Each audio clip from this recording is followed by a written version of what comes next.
মানুষের অনেক সমস্যারই একমাত্র কারণ হল আমরা বিভিন্ন শক্তির সঙ্গে সেই এক লয়ে থাকার চেতনা বা বোধটাই হারিয়ে ফেলেছি। আপনি জীবনের সঙ্গে এক লয়ে থাকলে আপনিও তিনটের পরপরই কোনো একটা সময় জেগে উঠবেন। সেই সময় উঠে বসে যে সাধনা বা প্রক্রিয়াতে দীক্ষিত হয়েছেন সেটা করলে সর্বাধিক ফল পাবেন।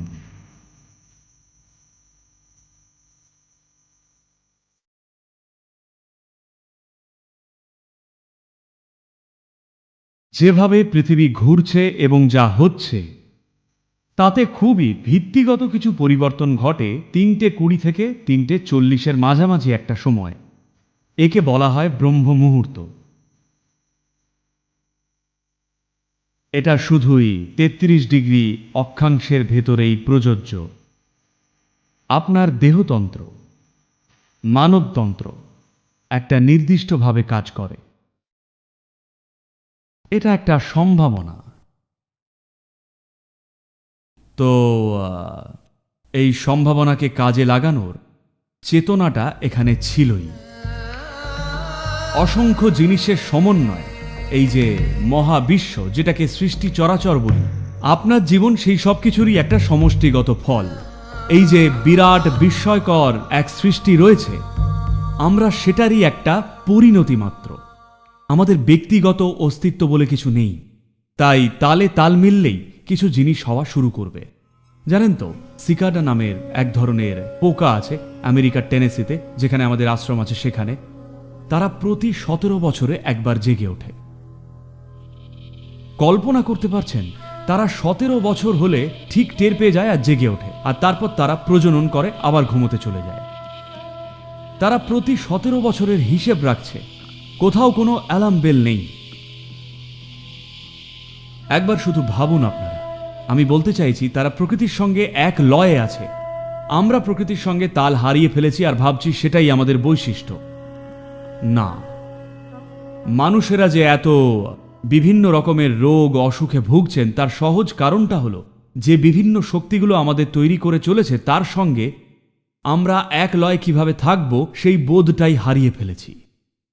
তাই যোগা হলো সেই লয়কেই ফিরিয়ে আনা, যাতে আপনি জীবনের সঙ্গে এক তালেই চলেন। জীবনের তালে তাল রেখে যদি চলতে পারেন, আপনিও ঠিক ভোর 3টের পরপরই একটা সময়ে জেগে উঠবেন। যদি সচেতন থাকেন তাহলে বিদ্যুতের স্ফুলিঙ্গের মতো হঠাৎই একটা প্রাণবন্ত উচ্ছ্বাস ভেতরে অনুভব করবেন। এমনকি গভীর ঘুমে থাকলেও জেগে উঠবেন। এমনটা অবশ্যই আপনার হওয়া উচিত। এর মানে আপনি এর সঙ্গে এক লয়ে আছেন, আপনি জীবনের সঙ্গে এক লয়ে আসছেন। তাহলে এখন কি করা উচিত? আমরা কি কোনো ধ্যান করব নাকি কোনো ক্রিয়া? আপনি যাই করুন, অবশ্যই এমন কোনো প্রক্রিয়ায় করুন যেটাতে আপনাকে দীক্ষা দেওয়া হয়েছে। কারণ দীক্ষা মানে আপনি একটা সাধনা শিখেছেন এইটা নয়, সেইটাকে আপনার দেহতন্ত্রে গেঁথে দেওয়া হয়েছে, আপনার সিস্টেমে রোপণ করা হয়েছে। তাই যাই হোক, আপনার ভেতরে একটা জীবন্ত বীজ থাকলে, আপনি ব্রহ্ম মুহূর্তে জেগে থাকলে, আর যে সাধনাই হোক সেটা যদি করতে বসেন, সেটা সর্বাধিক ফল দেবে। কারণ যেহেতু পৃথিবীটা যেভাবে আছে বা চলছে আপনার দেহতন্ত্রের সাপেক্ষে, যদি একটা